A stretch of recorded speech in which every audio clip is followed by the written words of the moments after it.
This is Carl Eby, and you're watching the Break It Down show. Yeah, Carl Eby is a multi-degreed PhD from UC Davis. He loved UC Davis so much, he just lived there for like 10 years. Yep. Tell us what happened. I mean, the Davis part is fun, and we'll get into Hemingway in a minute, but I just think that when you go to a place, especially when you went to Davis, it is, like Vacaville's just down the road. Davis truly was a Vacaville. Like, it truly was a cow town back when you went there. Yeah, it was a lot smaller than it is today, I guess. But I mean, it had grown from being like, back in the days when it was like UC Berkeley's farm. It had grown a lot. I think we had like 20,000 students when I was there. I was there, from 83 until 96, I guess. Yeah, so did my BA, MA, and PhD there. Couldn't get rid of me. I hung on tenaciously. Why? It was a really, really great place. And I was fortunate to be there at a time when we had some tremendous faculty.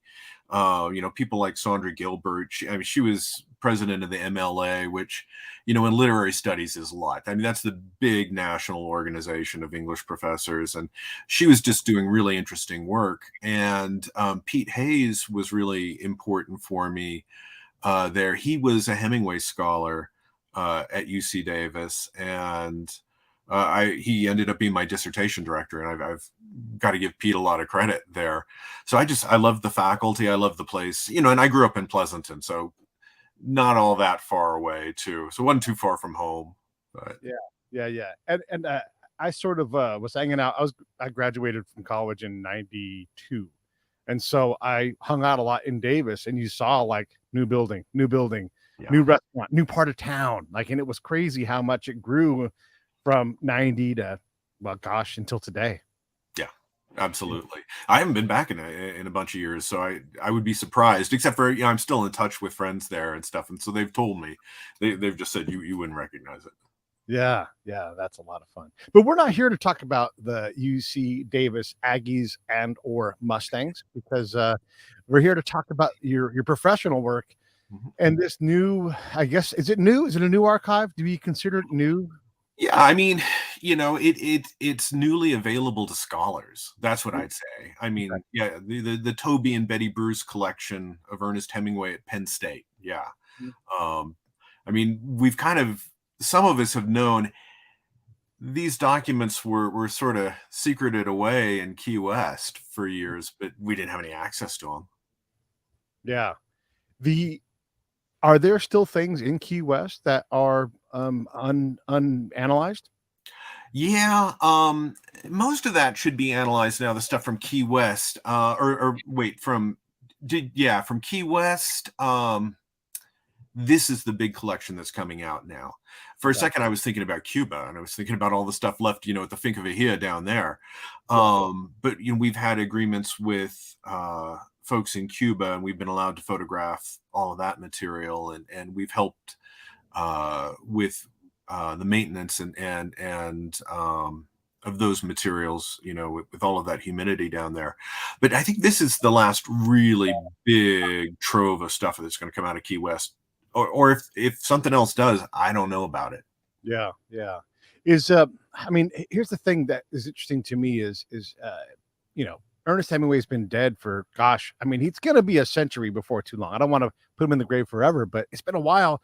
But he's touchable, right? Like grandkids are still alive, and people that knew him, they're probably all gone at this point, save one or two maybe out there. But it's he's just barely dead with the size of life that he had. How long does that stick around? Will he be this close for us 20 or 30 years from now? Yeah, and maybe in a different kind of a way. I mean, there are people who still knew him, who are still around, and like with all their wits about him too. I'm thinking specifically of Valerie Hemingway, who was his secretary during the final years of his life and ended up marrying his youngest son, Gregory. She comes to Hemingway conferences, almost every time we have one. I don't think she's missed one in years. And she is all there. She is so smart and a lot of fun to work with, because she's actually doing Hemingway scholarship herself. Mhm. We're currently the Hemingway Letters Project, right, is trying to publish all of Hemingway's letters, right? And he wrote a lot of letters. So this is like I think it was originally projected to be like 12 volumes, and Yeah. now they're projecting 17 volumes. Wow. And so we're working on the last volume right now because Valerie's still alive and she typed a lot of those letters. But yeah, I mean, he's an enduring presence, though. You know, I mean, to speak to the spirit of your question, there's something about him that doesn't seem super historical. Although I think there are things that we're starting to find as you go back and you reread his novels. They're full of references that you wouldn't get unless you go back and read the newspapers from those times and get into the minutia. So he's in that sort of transitional phase where he's becoming historical in that Mhm, sense. mhm. Yeah, it's interesting. You know, someone who does this professionally, right? You're going to get into the minutia. You're going to look at that. What's the article? Oh, he's referencing this article, but that article was also argued by this article. And you know, that's your job, right? Is to go in and explore these things and your peers, so that we can consume it in a way that like, unless you're really bananas about Hemingway, you don't need to do all this work because it's Mhm. professional grade work, right? Yeah. One of the things that strikes me about this though is when we hold so sacred someone's words from any time past, you know, Hemingway wasn't hardly ever satisfied with what he wrote, at least as far as Yeah. how I understand him, right? And so we're taking the imperfect words of somebody and we tend to beatify them, you know, and be like, this is the holy script, you know, and I don't know what we do with that. It's like, hey, this is the best I can explain this. The adjective or the adverb and the flag. You know what? I'm just going to put it out, and this is going to be what it is. Yeah. You know what's kind of cool though about Hemingway in that respect? You know, of all like the major sort of authors of the first half of the 20th century, in a way he challenges that because he's published as many books in the grave as he did when he was alive. I mean, you think about like A Movable Feast that came out after he was dead, right? Right. And that was edited by his wife. And then like Islands in the Stream, The Dangerous Summer, The Garden of Eden, True at First Light, Under Kilimanjaro. Like that's a long list of books to have come out posthumously. And so Hemingway scholars are working with the manuscripts all the time. And so we are always talking about how he's changing things, editing things. But then on top of all of that, um, he's just coming into the public domain for his work from the 1920s. So like In Our Time and the Sun Also Rises. Right. These books are coming out of copyright. And so all these new editions are coming out. So like take Farewell to Arms. When that was originally published, there were certain words you could not publish, in the United States, because of censorship. And so there are blanks there. But if you look at like ceremonial copies that Hemingway gave away to people, Yeah. he would fill in those blanks with the proper swear words. Yeah. And so now when we're publishing this, I think some of the editors are putting those words back into the text. Yeah. And so there's a way in which, it is a malleable text. It is changing. Like in a recent edition of The Sun Also Rises, isn't it pretty to think so? That last sentence has always ended with a question mark that Hemingway never put into his manuscript or typescript. It was added by the publisher. And so, some of the editors are going back, taking that question mark out and putting a period. Yeah, and I'm pretty to think so. It's a different time. So it's not quite holy writ. I mean, it is, something you can reconsider. Yeah. Okay. All right. It's because I don't know, gosh, I'm reading about some Augustinian works, right? City of God and these kind of things. And these are massive books that are written so long ago. You're really working with a different language and a different construct of talking and different norms completely. Yeah. And so you have to have someone really explain it to you so you understand what you're reading. It's like reading Shakespeare for the first time. And you're like, I read 8 words, I'm done, right? Yeah. So there is, I think, an aspect of that, but maybe Hemingway is recent enough and we have enough material, right? Yeah. That we can look at these things. I think about like I'm a big fan of Laura Ingalls Wilder, and like when the full generation really dies out, they're literally throwing Ingalls and Wilder's stuff into a truck to take it to the dump. Like it's on its way to the dump, and someone's like, hold on. And so we don't have, like, we just barely grabbed onto that, what was left, because some, I think of it was destroyed, but a lot of these things, we don't have all of the source documents and the notes scratched out because, you know, you can't keep that stuff forever. Yeah, but Hemingway was a pack rat. Matter of fact, in his novel The Garden of Eden, he's got a character who's a writer, and his wife says, I was going to buy him a really nice wastebasket because he said, that a writer's best friend was his wastebasket, but he never throws anything out, and that is totally Hemingway. He would never throw anything out, and that's kind of how you end up with troves like this one coming out of Key West. It's the Trove in Key West. Let's talk a little bit about that. It's sort of like these impossible things, and in a little tiny way. And I'm not Hemingway. I can reckon with this because I've got a lot of time in combat zones. So it's very possible that I'll come back and I'm like, hey, I have this box of stuff. Can I leave this with you? I'll just be back later on to get it. And then I don't even know where I put it. I didn't make a map or anything. And so I'm positive my friend's like, no, that's a box of Pete stuff, And so no one's going to give two shits about it once I'm gone, but there it is, right? Like, oh, I got a divorce and I'm leaving Key West, never to return. I don't know. I'll be back. Right. And you're not back. And your buddy down at Sloppy Joe's has a locker of your stuff. And it's such a crazy thing. And I'm not a pack rat, but I just was mobile and I did a lot of things. Yeah. Well, and that's not the only time it happened to Hemingway. I mean, in 1956, he was in Paris, and he was staying at the Ritz Hotel, and the folks said, hey, can you get your stuff out of our basement? It's been there since like 1928. And he was stunned. He'd totally forgotten he had left that stuff there. And I mean, for a long time, a lot of scholars didn't believe this story. They thought it was apocryphal, but we found the letter where it's like, hey, I've got all this stuff I found in Paris. So we know he did. And this was stuff that had like the manuscript of The Sun Also Rises in it, and his early stories, and really, I think, A Movable Feast and The Garden of Eden both kind of came out of going through that material and reliving a bit of his youth, and just thinking, oh my God, look at all this stuff. And this trove from Key West is kind of like that. When you're thumbing through this thing, how delicate is this stuff? I mean, it's been in a locker, so maybe it's in pretty good shape. Tell me. Yeah. I've seen electronic copies of this stuff, so I haven't actually felt it, but it looks like it was kept pretty well, so it wasn't affected by the sort of the humidity of Key West and all of that. It was kept in I've seen the materials that it was kept in and stuff like that, in images. I do work with his original manuscripts a lot. I just finished a book on the Garden of Eden, which only 40% of it was ever published. So I'm writing about the 60% also that wasn't. And at a certain point had to work with the original manuscripts themselves.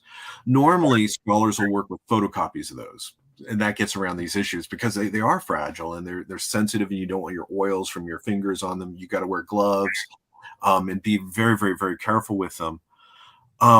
It's sort of almost it reminds me of that question you were asking about historicity, that degree to which Hemingway is now becoming historical. These documents, he'd write on onion skin paper a lot, not just type stuff. He'd write by hand on onion skin paper, and that stuff is getting yellow and more fragile, and so you have to be super careful with it. Yeah. Do you enter an altered state, for lack of a better way to say it? Like when you're in and around his things, like, can you feel him talking, or do you feel like you feel that? I feel, yeah, I mean, it's a very strong emotional experience for me, just because, I've been studying this guy for 30 years, and I'm deeply invested in his work.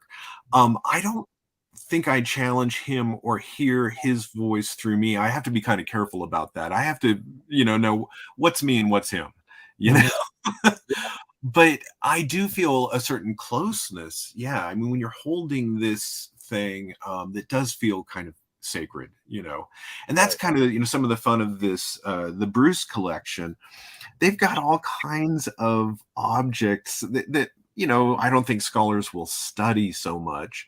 I mean, there are lots of objects that scholars will study, but I'm talking about stuff like, his safari hat from his 1934, 33, 34 safari in Africa, one of his World War I uniforms. I mean, there's a lot of just like material objects that are just super cool. I mean, that do take you there.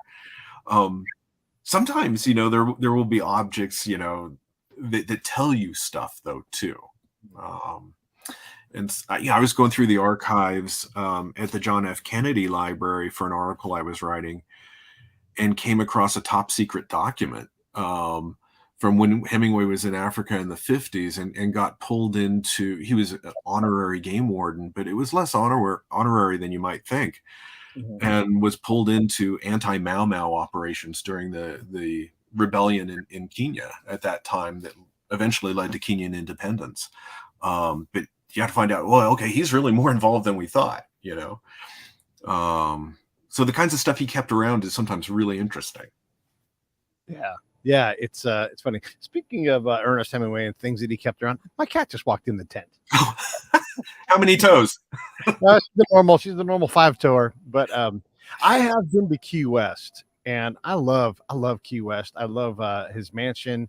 The whole vibe down there is great, and it's neat that, I mean, is he the most famous person to ever live there for any significant amount of time? Well, he's certainly, yeah. I mean, I think that a lot of their tourist industry, it's just so central around him. He is so famous. But I mean, you had, Tennessee Williams there, and Elizabeth Bishop, a lot of great writers, passed through there. But when you get into fame and writing, or fame in anything else in the 20th century, I mean, Hemingway was so famous in the first half of the 20th century. I mean, he was a celebrity. Yeah. How big? Like, what would you compare him to today? Ooh, I don't know about today. I mean, that's one of the weaknesses of people who study, fiction of the past, that sometimes we can be detached from the present day. but I mean, I think in his own time, I would compare him almost like to a male Marilyn Monroe. I mean, there were, magazines that came out in the 50s, that would say, Hemingway, America's #1 He-Man and stuff. There was a lot of investment in that kind of construction of his image, and he was on the cover of magazines all the time. Yeah. How fanciful is that? I mean, we know he went out and did hunting, and he did a lot of manly things. Yeah, and that was part of him. I mean, there was another part of him too, but I mean, he did love fishing and hunting and the outdoors, and he loved boxing, and I mean, I think sometimes his boxing gets overstated, although he did box. He really did. And was a great deep sea fisherman, not just somebody who enjoyed it. I mean, he's in contact with scientists at marine institutes, telling them about stuff that he's caught, and really makes honest to God scientific contributions. Yeah, he was he was a vice president of the IGFA, the International Game Fishing Association. I mean, he's really into this stuff and into bullfighting. I mean, that's real. That's a big part of his life. Yeah. I went to a bullfight because of Hemingway, and then I'm like, I don't really like bullfighting. Fair enough. It's you had to go. I also went to Pamplona, and also I don't like Pamplona. I got there, and it was like you were coming in at 8 a.m. after a bad drunken frat party, and I'm like, get me the fuck out of here. Yeah. It was horrible. Yeah. No, I remember from all of that, at least for me, when I went there. Maybe I got there on a bad day. Well, I mean, no, it's out of control during the fiesta. It really is. I mean, I remember, going there and taking the train and seeing the train going in the opposite direction with folks just all passed out in the train going the opposite direction, and then getting there and it's just the smell. It's vomit and piss, and it just it's yeah. I'm sure it's nice when the fiesta is not going on. No, it's got to be. And I definitely thought about Davis and being at, I don't know, the Pike House, the Kappa Alpha, whatever, one of these houses for a party, and being there like the next day because that friend's there. And I'm like, this fucking stinks. It was terrible. And my girlfriend got robbed within minutes of being there, and it's like, I do not want to be around this. And so we got on a new train, headed to a new location, destination unknown, as they were lighting off the first, run. And I'm like, never coming back. It was, but is that because Hemingway is so influential that this thing became something bigger than what he experienced? Yeah. Yeah. I mean, it is that. And then he was so influential and so popular that it gets, turned into movies, several times too. And then, even folks who didn't read the book, saw the movies. And yeah, I mean, because there's, there are fiestas all across Spain, all over the place that haven't gotten quite that crazy. I mean, Valencia is pretty crazy. But this was one that went nuts because it became part of like just 20th century culture through his novels. But even when you read The Sun Also Rises there, where he's saying, what happened could only have happened during a fiesta. Yeah, I mean, where everybody's drinking for 7 days solid, nonstop, and not sleeping. Right. Yeah, that's, take your characters and put them there and something will happen, yeah. Let's go back to the Bruce archive. What does this mean to all of you scholars who look at him? I mean, obviously it's significant, but there's also a lot of stuff already there. How does this change the game for you guys? It'll take a while actually to sort out. I mean, there's some stuff you look at immediately. There's some stuff that doesn't take a long time to analyze. Like when you see pictures, it's like, I never saw that picture before. Oh, that's a great picture of Hemingway and Dos Passos, or right. These sorts of things.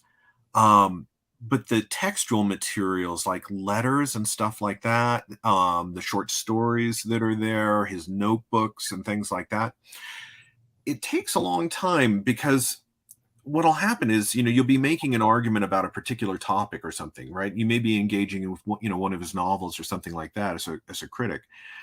And you realize, oh, wait, he talks about this in that letter, right? But it may be 5 years down the road that somebody knows that. But first thing you have to do is actually read all those materials so you know what's there. And, I've seen the notebooks, I've seen pages from the notebooks. I've read through some of the letters that are there, but there's bunches there I have not read yet. And I haven't had time, this came out during the middle of an academic semester. I haven't had time to go up to Penn State yet and read through these things. It'll be interesting to see, but it'll filter out over years. When you show up at Penn State where the archive is, it's like, oh, there's Carl. Like, are you guys known to each other? Is it a surprise? I mean, you're one of the societies that captures who he was and everything, so that helps, right? Yeah. Sandra Spanier, who is the director of the Hemingway Letters Project, is an ex officio member of the board of the Hemingway Foundation and Society, right, that I'm the president of, and we've known each other for years and correspond and talk to one another as friends, as colleagues. When I'm writing books or articles on Hemingway, I have questions having to do with the letters, and I'll ask her, and every now and then she'll have a question having to do with the letters where she might reach out to other Hemingway scholars, and we help her with that. So everybody who's a Hemingway scholar knows Sandra Spanier. I mean, she's, one of the titans in the field. Right. How many Hemingway scholars can there be whose like specific work is dedicated to his life? I mean, how many jobs are in that field? Yeah, well, when we had a conference in Paris back in 2018, had about 500 people show up. Now that's Paris; it's a special draw. Right. I ran a conference back in Ronda, Spain, so we have our conferences every 2 years. Mm-hmm. Typically get 300, 350 people. We had folks from 17 countries at the conference, and they are overwhelmingly Hemingway scholars. I mean, there's some fans and aficionados there too. But mostly, it's an academic conference. We're presenting papers. These are academics. And then there are the folks who write about Hemingway who just don't make it to our conferences too. They're out there as well. Mm-hmm. So there's probably like 1,000 of us who would describe ourselves as, sort of Hemingway scholars. And you guys must have some dissent, probably pretty rigorous dissent, when you're all, talking about the same man from a lot of different points of view, especially international, right? You bring in the Spanish point of view about him. How is that? It's what animates the field. I mean, it would be so boring if we didn't disagree with one another. I mean, we have fun with that. I mean, we do. Yes, absolutely. The conversation would be over if we didn't. disagree with one another. Literary scholarship and interpretation really it's like a conversation. I mean, we're talking to one another, even in our articles and our books, and across these things, and it's a pleasure. I mean, I love the disagreements, the debates, because I learn so much from other scholars. It's not just like, oh, I'm trying to convince them of what I believe. I learn new stuff from them all the time, and it's often where I didn't already think what they think, right? They're seeing something I didn't see. I think there's a new project coming out. Another F. Scott Fitzgerald book could be made into a movie. Sometimes these things, wash away, but we don't have the same hold on Scott as we do, and even Steinbeck. But these guys are his peers, right? Yeah. What is it about Hemingway that makes him, this is like the question I was asking a comedian. I'm like, how come Dave Chappelle is the GOAT? You guys all know how to write jokes. You all make a living, sometimes a fantastic living, writing jokes. Why is Dave the GOAT, right? So why is Hemingway, I don't know, a couple of tiers or more above, the incredible F. Scott Fitzgerald and John Steinbeck? Yeah, a couple of reasons. Fitzgerald, although he wrote some really great stories too, he often gets pretty much reduced to The Great Gatsby, and some folks will also write about Tender as the Night and things like that. Steinbeck, when it comes to academic engagement with Steinbeck, a lot of it's, Grapes of Wrath, but folks, don't write as much about Cannery Row and stuff like that. And with Hemingway, you've got, In Our Time, he gets, taught and engaged with The Sun Also Rises, Men Without Women, Farewell to Arms, even, The Dangerous Summer, which somewhat neglected, but it gets engaged with too. For Whom the Bell Tolls, another major novel, and A Movable Feast, and now The Garden of Eden. So folks are really, there's a really wide-ranging conversation across a lot of different major texts. But also, that's across a lot of different time periods. That's Hemingway of the 20s, of the 30s, 40s, and 50s. And so there's a lot of different kinds of cultural engagement, you bring to a guy like that too. Faulkner is somebody you might, compare, from an academic point of view. There's a lot of work on Faulkner and a lot of major works by Faulkner, and he has a long career. But I think Hemingway's just so many major works, so much cultural engagement. And then, as a man of the world, he's off at, the Spanish Civil War, or engaged in, covering World War II or World War I. Yeah. He's there at places. He's at epicenters. He's in Paris during the 20s. And he's always traveling.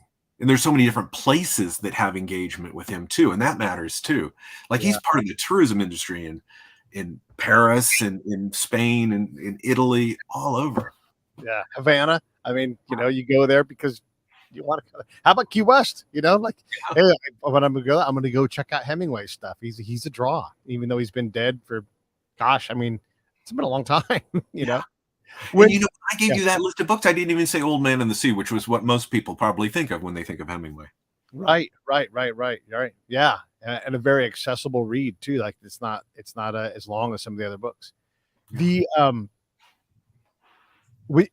So when you have all these works and everything, Hemingway knows he's famous.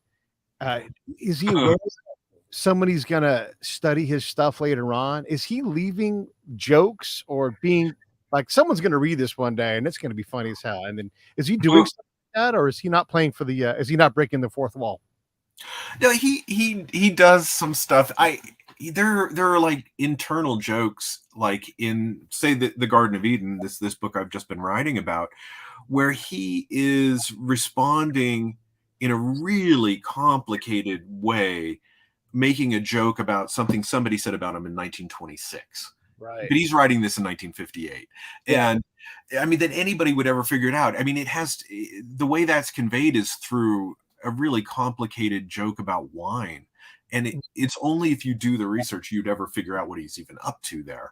But yeah, his fame, by like even 1927, when he's, a 28-year-old kid, well, not a kid, but a young man, Yeah. but had already published, In Our Time, The Sun Also Rises and Men Without Women. His fame already had come to feel like a thing apart. And yeah, he's complicit in the public image that develops of him. But there are a lot of times when he was just horrified by that public image too. It's like, just like, oh my God, this is what they think of, this is what I've become. Yeah, well, when you're famous, right, there's that famous persona, and then there's the actual person who's, has to do things like take out the trash and everything, Yeah. the actual dude who has actual struggles and everything else. The one of the things we talk about with Hemingway is his looseness with the truth, at least early on in his career and everything. But also, this is the thing with like, these great writers, they're trying to explain something to you or do something and fake it till you make it and all these kind of things. So I don't know. How do we deal, and how do you scholarly deal with some of this notion that he is easy with, making things up? Yeah, well, he's pretty straightforward about it late in his life. If you read Under Kilimanjaro, there's places there where he just says, look, writers are liars. I mean, we are professional liars. This is what we do. Never believe a writer. And it's funny because he'll tell you these origin stories about like, well, this is where this story came from, right? But he'll have 4 or 5 different origin stories for the story, that are mutually contradictory, right?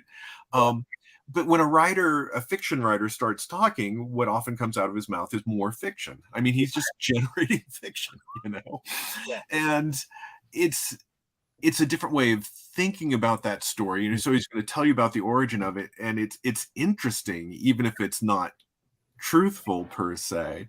And yet it is funny that he's also somebody that we value so much for telling certain truths, and being very truthful in another sense. Somehow he's speaking very truthfully to the human condition, right? Yeah. No. And sometimes I think what a fiction writer knows is you can tell those truths through fiction. Yeah. One of the things that I've kept from him is that concept of like, you should start your work with like one true statement, but that is not as easy as it sounds, because that's not what he's saying. Right. And I'm going to shut up because I'm not the Hemingway scholar, but I try to write that one true thing to start. Yeah. Yeah. One simple declarative sentence, to get going or something like that. Something concrete. I think it's a writing strategy, but what do we mean by truth? Yeah. When you get at that. Yeah. That's, that is a challenge. And he doesn't define that. Right. It leaves it up to the author, which is great, because is this an uncomfortable truth for me? Like, do I need to expose some of myself to get started in that? That's kind of how I bring it up. And I don't have to always like, tell this great like reveal, but have I hit myself hard enough to like feel something when I write that first thing? Yeah. Yeah. And in Death in the Afternoon, he talks about what he's trying to do as a writer. He's trying to produce a certain emotion in the reader. And so if he's recalling an event that he saw, right, and building off of that, he's trying to remember what was the specific thing I saw or experienced that made me feel that emotion, right? Was it, he talks about like when a bullfighter was gored, by a bull, and it was seeing the white of the bone through the wound.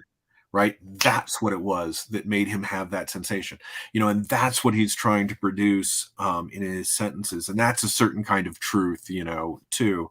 That's a real discipline, as a writer to do, to think about what is that thing that's going to come through that specific, not just a concrete detail, but the one that's the telling one that produces that emotion.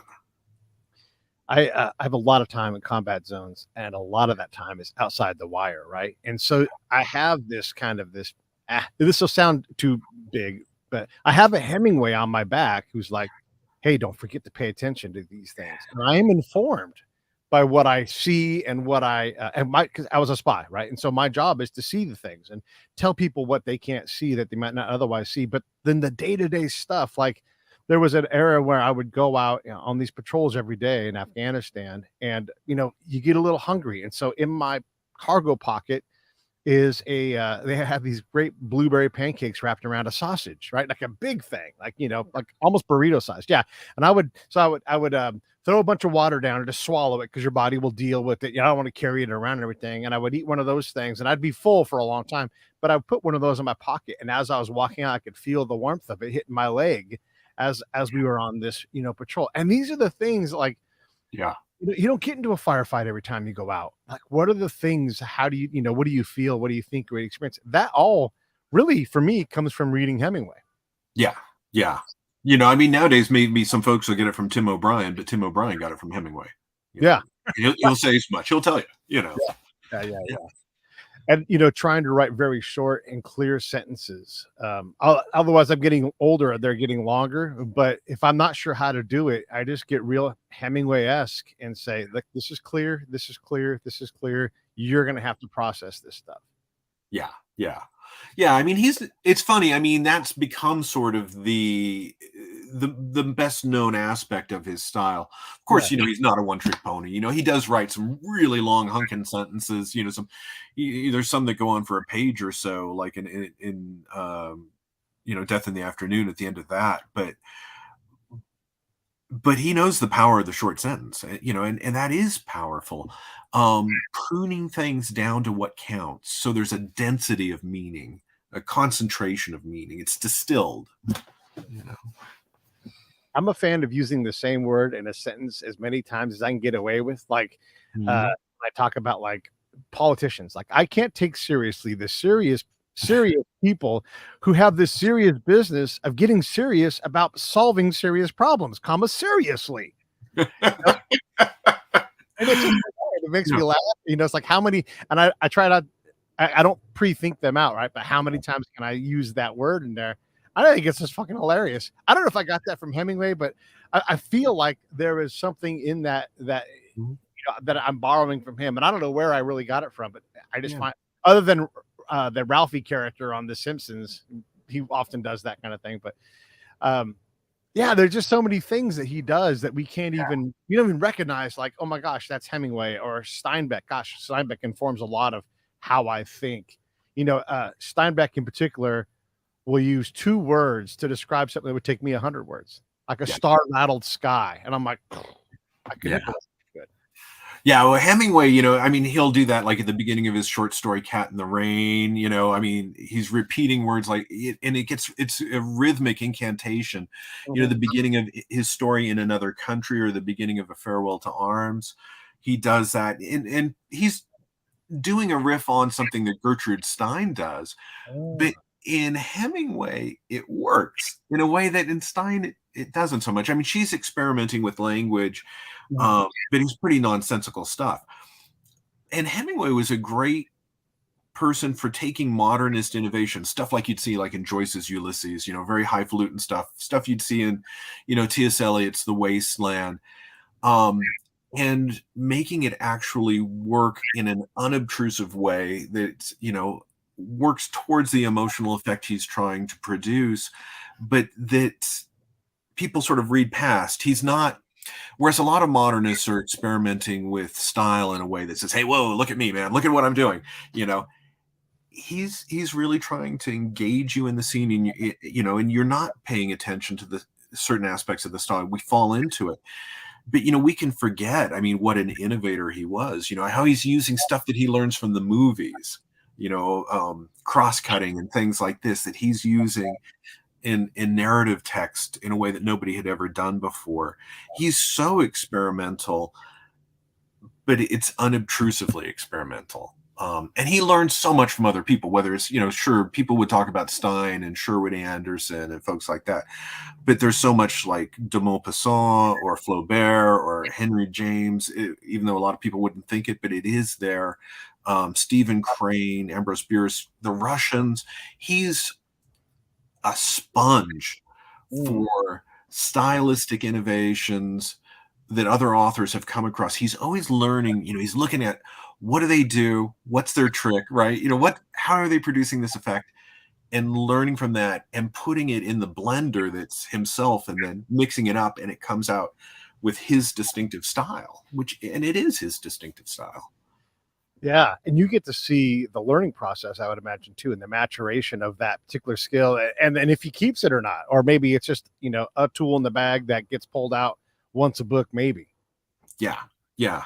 It's he does save these things for when they're useful. Like take something like Stream of Consciousness, you know, and you look at Molly Bloom's soliloquy at the end of Ulysses, you know, and if folks aren't familiar with it, it's a whole chapter, but it's 8 sentences. That is, there are 8 periods, and there are no commas in that chapter, right?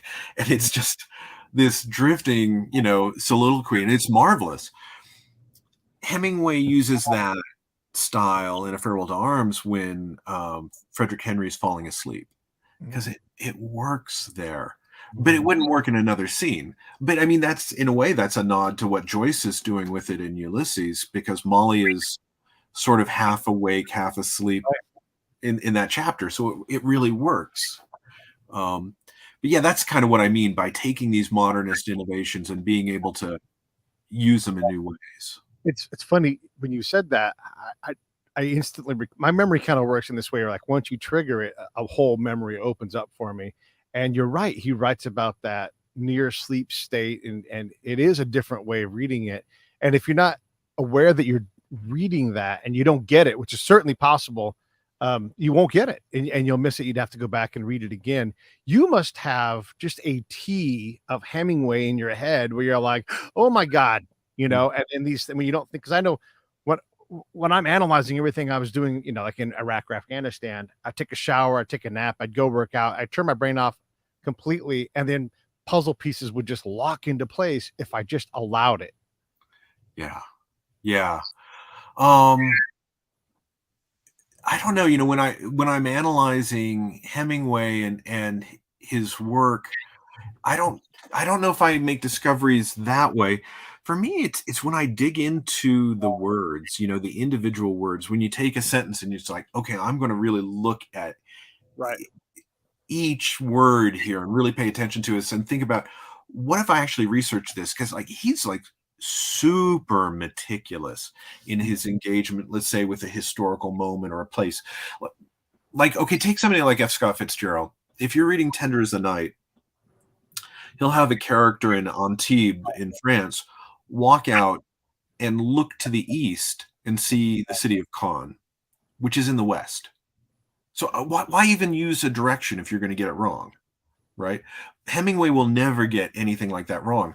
But if you pay attention to his novels, you can figure out not just like, okay, where a character is staying, but you can figure out what hotel they're in, and often like what floor of the hotel they're in, because of the details that he's mentioning. I mean, everything is super meticulous. And when you start paying attention to the details, they become meaningful, and they're actually contributing to the meaning of the novel. It's like, it's not just a hotel.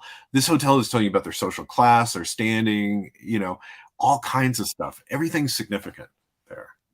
Yeah, I was going to bring in Dave Chappelle again, because when you watch his specials, and you don't have to be a fan of Dave Chappelle to understand, like, yes, he's telling jokes, but there is absolutely a message there. And there's a couple, and one of the things that he said recently, as he talks with the trans community, he says something that goes back hundreds. He's like, I will not be summoned. You know, I will not call me in front of you. You have no right to do that.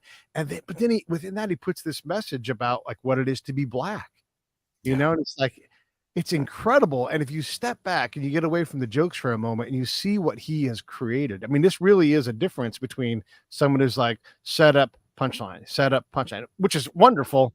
But this is where that craft comes in, where he's doing it and has done it so long and has evolved so much, he has no peer. Yeah, it's the difference between mere entertainment and artistry. You know? Yeah. Does he hold on to this as he gets older and his faculties degrade? Yeah, more than people would have realized. So, you know, again, coming back to the Garden of Eden, this novel I've been writing about, he's working on mostly in 1958 and 59 at the end of his life. And that is the most meticulous, most crazily researched thing he ever wrote. And when I say crazily researched, I mean, you can look at his letters and see what books he's getting to actually research what he's writing about. And utterly meticulous, partly because I think he was writing for himself. I think he wasn't even sure if he was going to publish this thing. And also because his character in this novel is a writer. The central character, the protagonist, is a novelist. And so he's got a character who is broadly educated and broadly interested in things and has a wide range of reference. And so he can really let everything go. He can take everything that he's learned in his life and incorporate it into this novel in a way that wouldn't make sense, let's say, with, Robert Jordan in For Whom the Bell Tolls, or Frederick Henry in A Farewell to Arms. They aren't as broadly educated or as broadly interested even in the world and culture and history as somebody like David Bourne in The Garden of Eden would be. And so it's an opportunity for him to let go and just really use every crazy allusion and reference and historical reference that he would ever want to use. And it's a blast to read if you're an obsessive academic like me. So, I was going to ask you his level of meticulousness and his detail. Are you then required to be even more meticulous when you work his work? Oh yeah. I mean, to do it justice, or to find these kinds of materials. Say for instance, one of the tools I would use is a list of books in his library.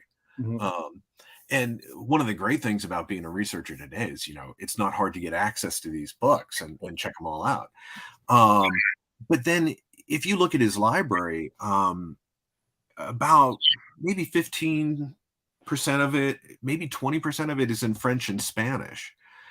And if you go and read those books, I mean, he read not just French and Spanish books, he read French and Spanish newspapers all the time. And so if you pay attention to what he's reading, you'll find references to it woven into his texts all the time. So the meticulousness, it's just something that gives you rewards. I know that if I go down into the gold mine and start digging, I'm going to find gold. Not with every hit of the axe. Sometimes it's just stone, and sometimes dirt. But I've found that in that novel, I mean, sort of paying attention line by line, looking up every little thing, it's there and it's enhancing the meaning. It's gold. I mean, there's gold all over the place. So I love it. Yeah. I use the same imagery when I talk about, going out on a patrol, right? My job is to find a piece of gold every time. And there's a whole lot of axe swinging. And some of that stuff, that extra debris is valuable, but not in that moment. That's not shiny, right? And then you're like, oh my gosh, look at all these things that I've known now that I didn't think were valuable, but now I have an understanding of what they actually mean, or they point me towards, go talk to this person, go have this conversation, right? And you're right. When you're doing something, when you're examining something, that's what you and I both do, like professionally, is when I examine this area, this region, these people, what are they telling me? And it's an amazing endeavor to be able to do. It must be so satisfying when you find that piece of gold. Yeah. Yeah. No, I mean, I think my wife's seen me do that little dance, You find a good one. It's like, oh yeah. Yeah. Oh, how much of your time is spent on research versus in the classroom in front of young minds and shaping them? That's a good question. It's seasonal. When you're into the semester, it gets very heavy, like skewed towards teaching, although I'm doing research at the same time. But it's sort of stolen hours in the evening and on the weekends for the research at this time of year. But yeah, my students come first, when I'm teaching. But then my Christmas break, my summer, they're pretty heavily devoted to getting that research done. So if you're at all like any other human on the face of the earth, you have this thing that you love to do and you want to do it as often as you can, whether it's teaching or academic pursuits. And then you have to, redo the bathroom. That dishwasher needs tending to. Immediately after this, I'm going to go rent a carpet cleaner and steam clean all the couches, all the carpet. Like you want to see like life of mundane tasks. This, and I have to work out. Yeah. And oh my gosh, I don't have time for anything. And doing this, creating these conversations, that's what I want to do all the time.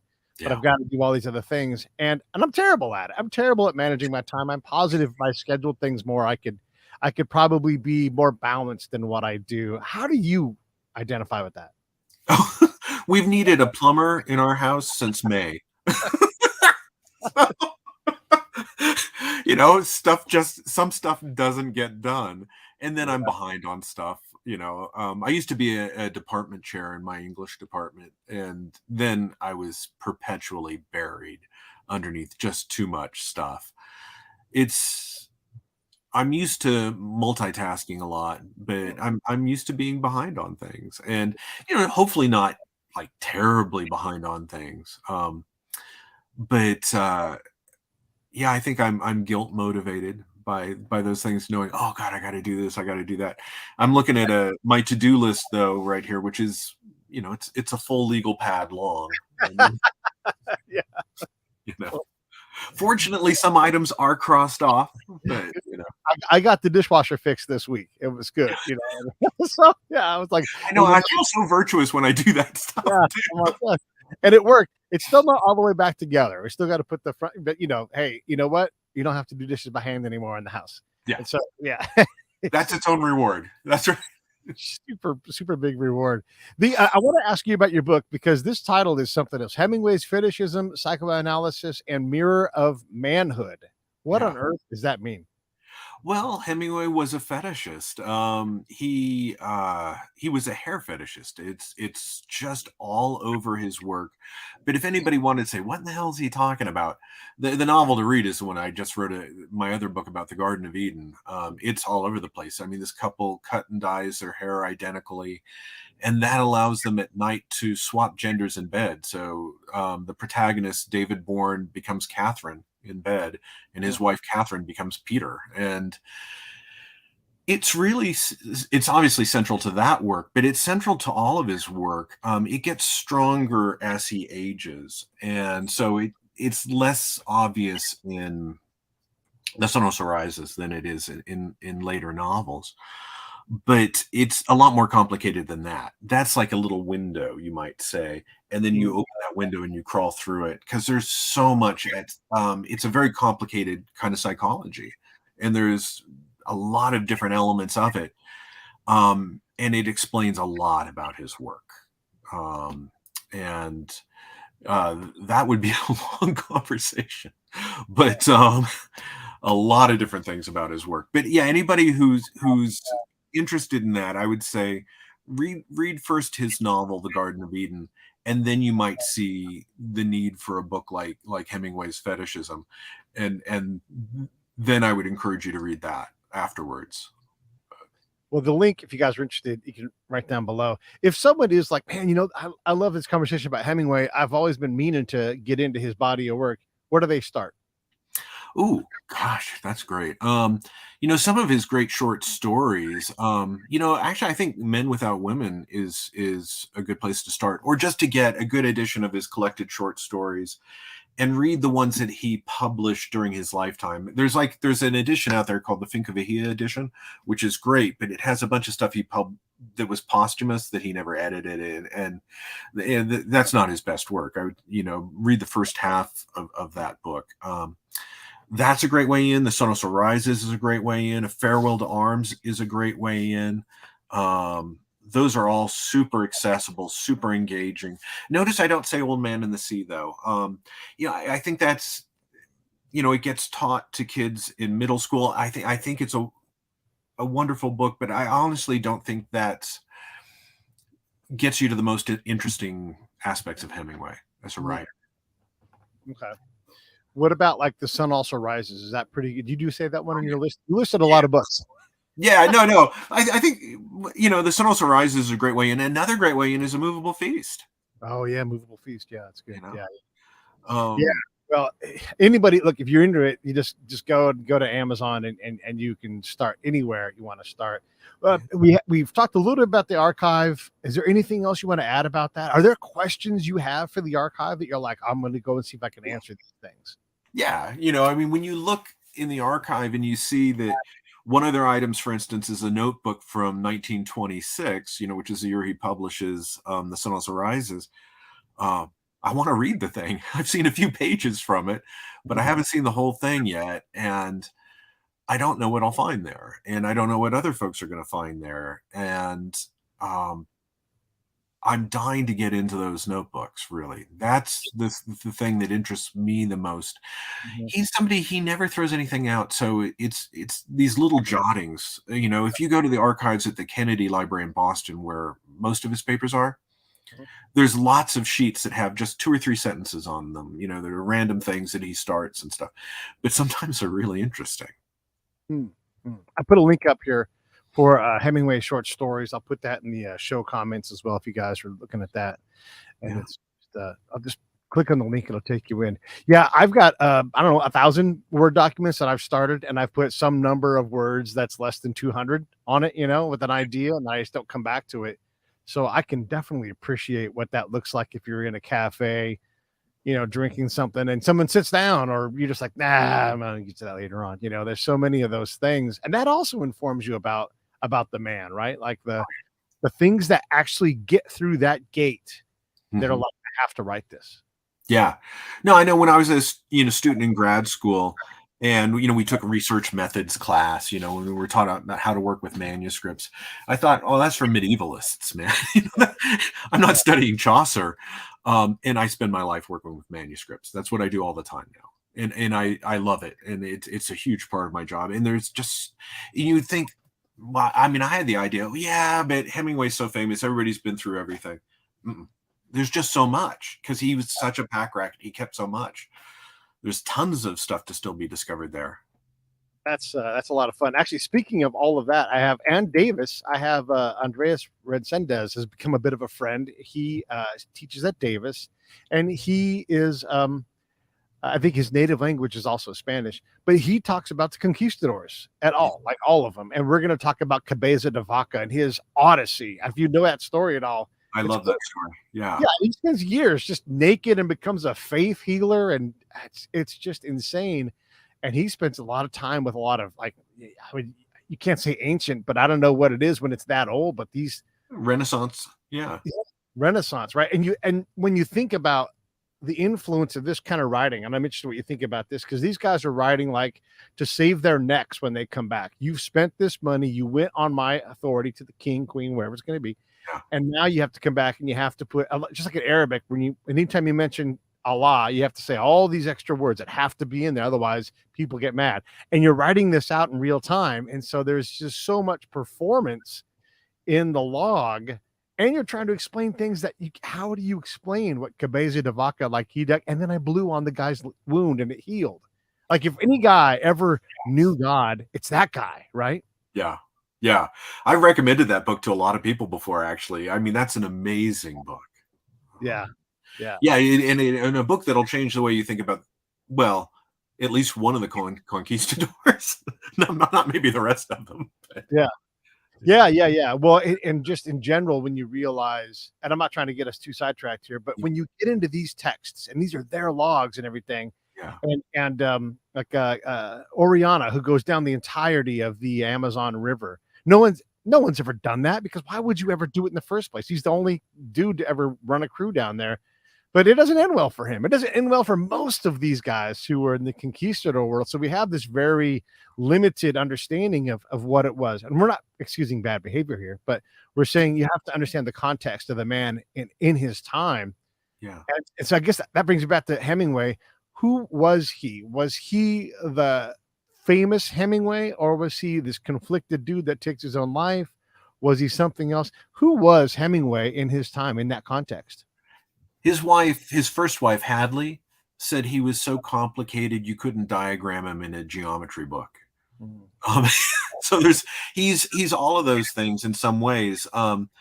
in the Garden of Eden, there's a moment when, the writer, the protagonist and his wife are sitting looking at newspaper clippings about, his novel, and they think, how can we be this, it says here in these clippings, and be us? Mhm. There is this total detachment from that public image.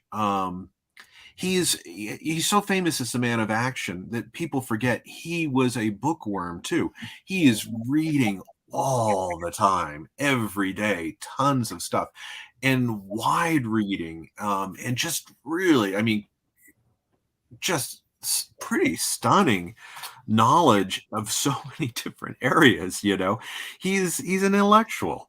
Yeah. Yes, he's a man of action. Those are not mutually exclusive things. I know we're right at an hour, but I just got to squeeze one more thing in. When you talk about the kind of list, like people like, here's my book list. Like, yeah, you've put the same 50 books everybody else puts. You read Hemingway's reading list, you're going to have to understand some French, probably some Italian, Spanish, and he's going to push you way outside of your comfort zone. Yeah. You shouldn't be picking Ray Dalia's book anymore. We get it. We know to read, Win Friends and Influence. We know these books. Give us something incredible. And I'm sure he would do that. What would be on Hemingway's reading list? Oh, it was first of all, if you really want to know, you can go to the John F. Kennedy Library, and they've got a link to a book called Hemingway's Reading. They've got a link to that, and they've got another link to something called Hemingway's Library that's probably even better. And you can see, the 7,000 books in his library, a list of them. But really obscure stuff sometimes too. Certainly lots and lots of great literature, but I'm thinking of stuff that I used recently in my research, like the Book of the Pigeon. So this is a book on pigeon behavior.